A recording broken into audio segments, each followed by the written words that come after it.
তাই চিন্তা করলাম তোরা আমার বন্ধু বান্ধব যারা আছিস, আমার বন্ধু বান্ধব নিয়েই আমার জন্য মায়ে দেখতে যাবো। এটা হচ্ছে নাপিতের কাজ।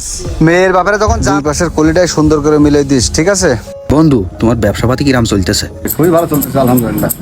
এই সুমন, ভালো করে গাটা ঝেড়ে দে, গলামালা ভালো করে ঝেড়ে দে, আর ওই শার্টটায় যেন এক ফোঁটা চুল না থাকে।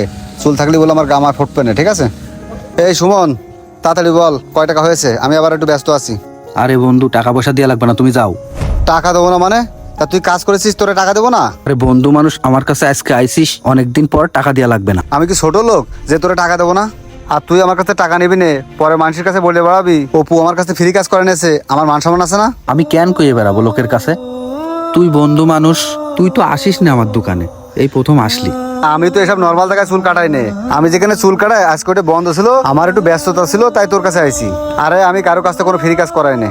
তোরা তো মনে হয় 100 টাকা রাখিস, এই নে 200 টাকা রাখ। রাখ, আমি কারো তো ফ্রি কাজ করাই নে। বন্ধুটা আসলো এতদিন পর, তাও আবার টাকা দিয়ে গেল।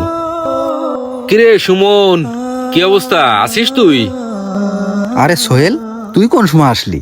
আরে দোস্ত, কালকে আসলাম দেশে, তাই চিন্তা করলাম একটু তোর সাথে দেখা করে আসি, তাই আসলাম। খুব ভালো কাজ করেছিস। আরে বয় বয় বয়, আইসিস বয়।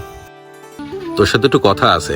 আরে কথা আছে, পরে শোনা যাবে না। তুই এখন কি খাবি, চা নাকি কি খাবি বল? তত ব্যস্ত হওয়া লাগবে না, চা কফি ঠান্ডা যা খাতে হয় পরে খাবানে। এখন তোর সাথে আমার কথা আছে, তুই আগে শোন আমি তোরে কি বলি। তা ঠিক আছে, কি বলবি বল। শোন, ব্যাপারটা হচ্ছে কি, মেলা দিন তো বিদেশ টিদেশ থাইকে আসলাম, এখন মা বাপ কাছে বিয়ে করতে হবে, তো মেয়েও দেখিছে, এখন আমাকে দেখতে যেতে হবে। তাই চিন্তা করলাম তোরা আমার বন্ধু বান্ধব যারা আছিস, আমার বন্ধু বান্ধব নিয়েই আমার জন্য মায়ে দেখতে যাব। বন্ধু, তুই তো বিয়ে করবি, তাহলে তো ভালো কথা, কিন্তু আমি যে জাতি পারবান কিনা সেইটা আমি করতে পারতেছি না। জাতি পারবি না মানে? এরম কোনো কথা নেই, তোরে কইছি জাতি হবে, তুই আমার সাথে যাবি। বন্ধু, তোর সাথে মেয়ে দেখতে যাওয়া কিরাম একটা ব্যাপার না? আমি নাই পরে এক সময় যাবানে, তুই বিয়ে করে আয় আগে। শোন সুমন, তোরা বন্ধু বান্ধব বলতে দুইজনই আছিস আমার, তোরা না গেলি আমি মায়েটাই দেখতে দেখতে যাবো না করলাম, তোকে যাওয়াই লাগবে। কি একটা বিপদে ফেলাই দিলি। আচ্ছা ঠিক আছে, তাহলে কালকে সকালে তোর বাড়ি চলে আসবানে। আচ্ছা ঠিক আছে, মনে থাকে জানো, আমার এখন মেলা কাজ বাকি রয়েছে, তুই থাক, আমি আমার এই কাজগুলো শেষ করে আসি, ঠিক আছে?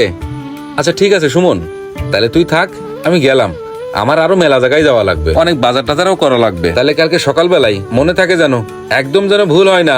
আচ্ছা ঠিক আছে, আমি সকাল সকাল চলে আসবানে বন্ধু। কার জন্য দাঁড়ায় রয়েছে? আবার এদিক বেলা হয়ে যাচ্ছে, জাতি হবে, চলো। আব্বা, ওই যে আমার দোস্ত অপু আছে না, ওর জন্য একটু অপেক্ষা করতেছি, ও আসুক, ও আসলি তারপরে যাই। চলে আসলো বলে ওই তো অপু চলে আইছে। সোহেল দোস্ত, কিছু মনে করিস না, আমার একটু দেরি হয়ে গেল। আরে ঠিক আছে, সমস্যা নেই, আইসিস তো, চল।